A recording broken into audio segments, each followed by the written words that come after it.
Too bad we don't have one of those little things. We're good.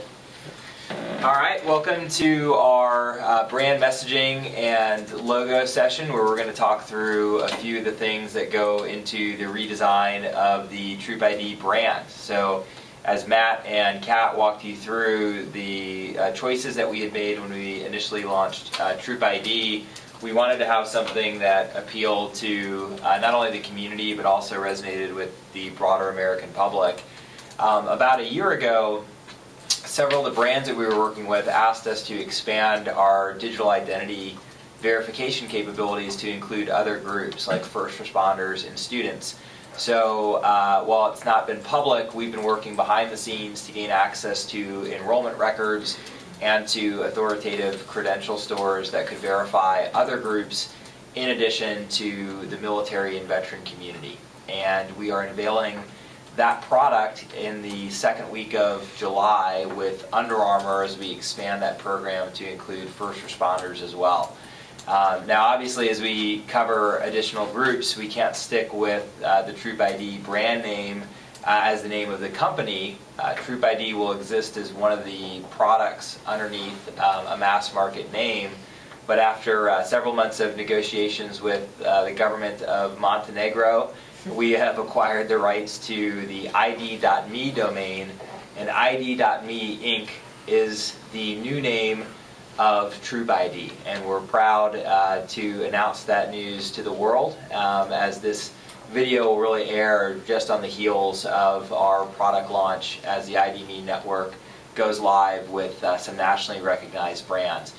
Now, as we kind of are right in the middle of redesign, we know what the mass market brand is going to be, the ID.me network, which will credential the different groups like Student ID, Troop ID for military and veterans, First Responder ID for first responders.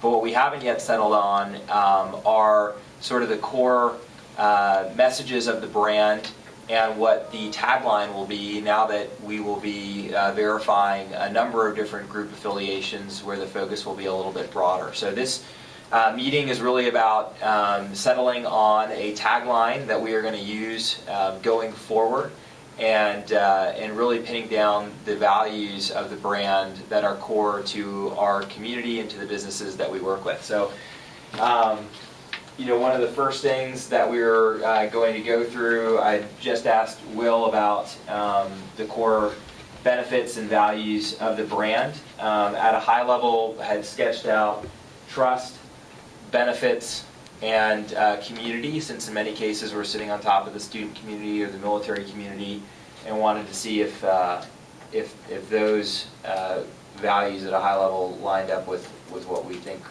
our brand should stand for. Yeah, so from my perspective, the brand message really is going to drive the story that we're telling to both our partners, which I think the trust piece plays for both partners and for our members, but the brand message also needs to speak to our end users and ultimately our members. So looking at trust, benefits, and convenience, I think one definitely addresses both sides of the coin, our partners and our members. To a certain degree, I think benefits does as well. There's clearly benefits to our partners in the fact that we are providing the ability for them to verify, potentially verify those that they want to give preferential benefits to. So that's definitely a benefit to our partners. Clearly, it's a dollar savings benefits to our members. So when not to interrupt, but when I wrote this, I was more writing it to like our end users, because almost like a PayPal focuses a lot of their messaging on the end users who would adopt the platform, and because I think if it's for merchants as well, we could make a case for like loyalty, for a more transparent exchange with customers. Instead of paying a company like Axiom or something, you've now incentivized the customer to transparently give you data through a trusted intermediary, which is what we are. So, do you think that's the right focus, or? Yeah, I mean, I don't want to monopolize the time here, but I mean, yeah, I mean, looking at that from that perspective, I mean, obviously at the end of the day, our network scales because our members scale, whereas the messaging can be slightly different when we're going to talk to potential partners, and that's not necessarily something that we need to convey, to the masses. I think that could probably be covered in marketing materials and biz dev materials. Yep. So, with that being said, then yes, I think focusing on the members, I think these three, I mean, trust has to be established before anything else, I believe.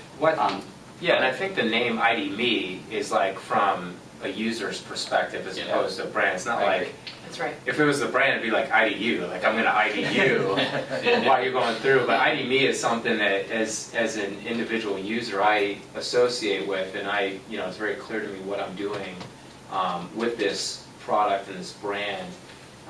So I agree with the focus of staying core to the value we're creating for the end user.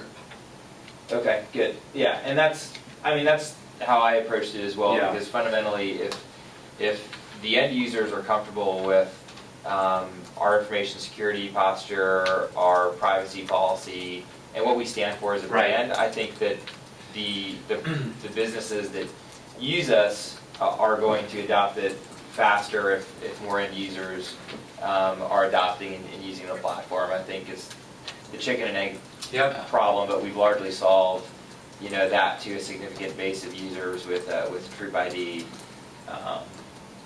So okay, good. Coming up on a break point in the film here, All so right, I'm just you going to wanna- stop for a second.